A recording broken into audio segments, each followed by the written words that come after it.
If you're investing in or acquiring a tech company, cybersecurity due diligence is not optional, it's critical.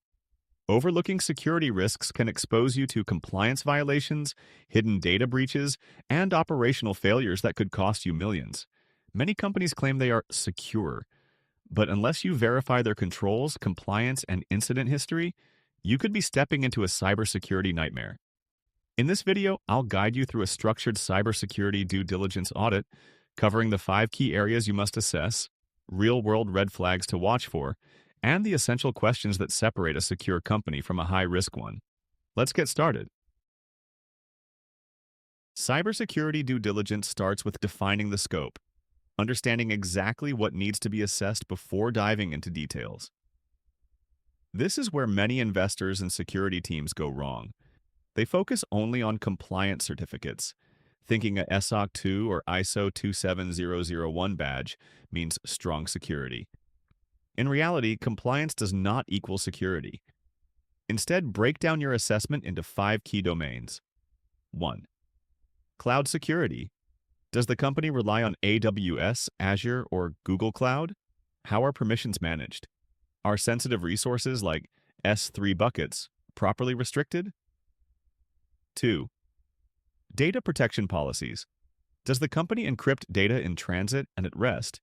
Is data retention properly documented? Does it comply with GDPR or CCPA?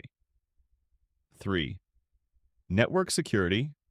Are firewalls and intrusion detection systems in place? How is internal network segmentation handled? 4th. Application security. Does the company follow secure coding practices? Have they tested APIs for vulnerabilities? 5. Incident history and response. Has this company suffered a breach? How was it handled? Are logs stored for forensic analysis? To verify these areas, you need to ask direct, evidence-based questions. Has your company undergone a third-party penetration test in the last 12 months? Can you provide documentation on how access control policies are enforced? What were the last 3 major security incidents, and what actions were taken afterward? A well-scoped cybersecurity audit is proactive. You're not just checking boxes, you're hunting for hidden risks.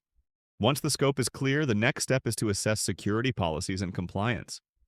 This helps determine whether the company follows industry best practices, or if security is just an afterthought. Start with formal security policies.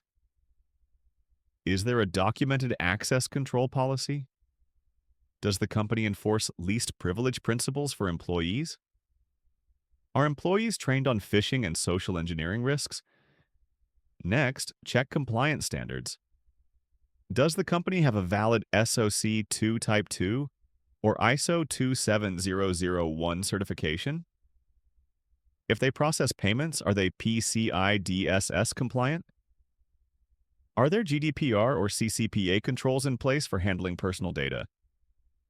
A company can claim compliance, but real verification means reviewing audit reports and policy enforcement evidence.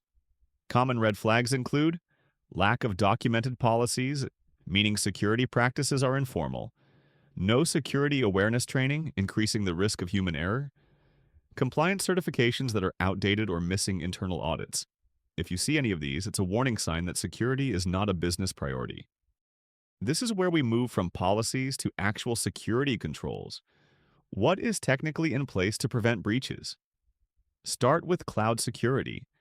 Are all cloud storage buckets properly configured, or do they allow public access? Are IAM, identity and access management, roles being used correctly, or does every engineer have admin rights? Is multi-factor authentication, MFA, enforced across all critical systems? Now, examine application security. Has the company performed static code analysis for vulnerabilities? Are APIs secured against common attacks like rate limiting and authentication bypass? Are strong encryption standards used like TLS 1.2+ for data in transit? If a company fails in these areas, you're looking at a high-risk acquisition. Serious red flags include hard-coded passwords found in repositories, unpatched software with known vulnerabilities, no web application firewall, WAF, protecting against common web attacks. Security isn't just about policies, it's about real-world defense. Cyber threats will happen. It's how a company responds that matters. Key questions to ask. What was the last major security incident and how was it handled? Are security logs centralized and stored for at least 12 months for forensic analysis? Who is responsible for incident response and escalation? Red flags to look for. No formal breach disclosure policy, suggesting incidents may have been hidden. Security handled in an ad hoc manner, no documented process. Lack of forensic logs, meaning attacks could go undetected. If a company can't prove how they've handled past security threats, assume they're vulnerable. A company's security is only as strong as its weakest vendor. Ask, does the company rely on third-party cloud services? Are these providers secure? Do they audit their software supply chain? What controls exist for zero-trust access management? Red flags.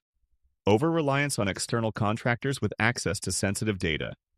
Vendors that lack security certifications. No third-party risk management process in place.